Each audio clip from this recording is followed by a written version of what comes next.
That's what happened to foreign spies caught on Iranian soil. You are a spy.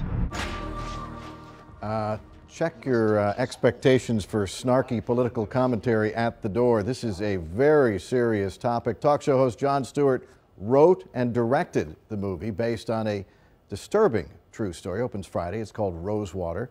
He joins us live from New York. I was trying to come up with the 20-second condensed version of the plot of this story. You're going to do a much better job than I, so please do.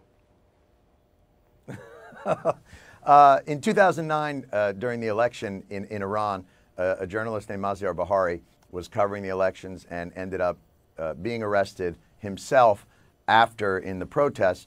He was a guy that we had sent The Daily Show out to interview earlier. And so when he was imprisoned in Iran, they played him the tape from our show as evidence that he was a spy. Which was a because comedy our correspondent, bit.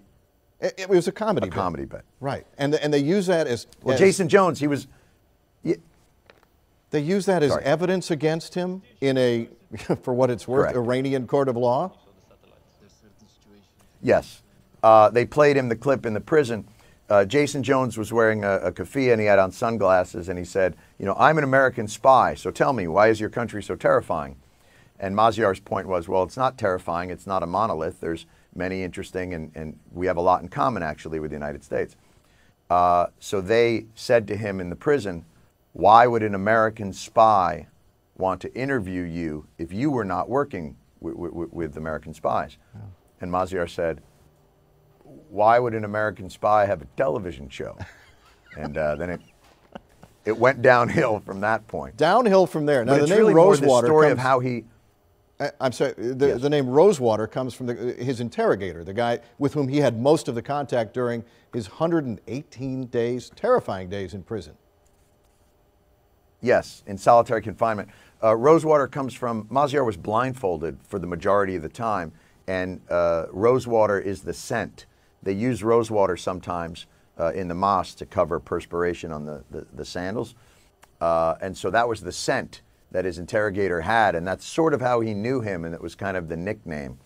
But the amazing thing about the story is how Maziar sustained himself during solitary, and that's what gives the film so much of its humor and catharsis and optimism, is his ability to outwit his interrogators by relying on family and all these other things. It is such a disconnect between our country and Iran. The Iranian people, as you well know, the Iranian people adore American people. It's just a disconnect between our governments. Now, this revolution has been going on since 1979. I keep thinking, that's 35 years. Let's wrap it up, guys. Well, there's this, you know, I think the level of dialogue right now between the two countries at a governmental level is, you're the axis of evil, and that's what some in our country would say to them, and we're the great Satan, as some people in their country would say to us. The truth of it, though, is there's a much more nuanced and textural dialogue to be had. It's a really complicated country with an incredible, educated and vibrant group of young people that are really open to ideas, and hopefully this film can help begin kind of a conversation that will exist at a slightly more sophisticated level between the two countries that won't be so simplistic, as you said, that idea that, you know, the two countries should somehow hate each other. There's an awful lot in common to be had. All right, we're looking forward to Rosewater, and we should tell you that there is a kind of a sneak preview coming up Thursday night. The movie opens nationwide Friday, but we have more details about a Thursday sneak preview on myfoxdfw.com. Jon Stewart, thanks so much and congratulations. Thanks very much, sir.